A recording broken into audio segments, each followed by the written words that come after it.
Guys, good morning. Buhay yung piyado. Kaya naman tayo.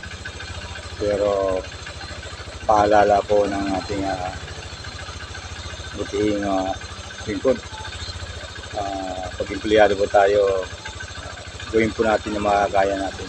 Kasi karamihan po ngayon ng company ay i-build na kailangan ng empleyado din may skills at hindi lang skills andun. Kailangan masunurin ang gagawin dun sa policy ng company. Yun.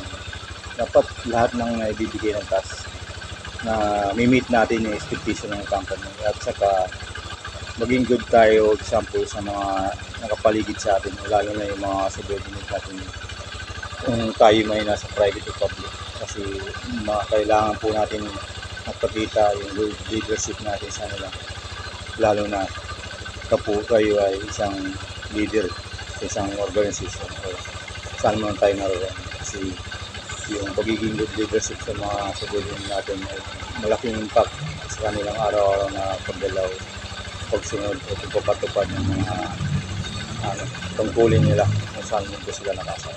Kaya tayo mga leader, good example tayo.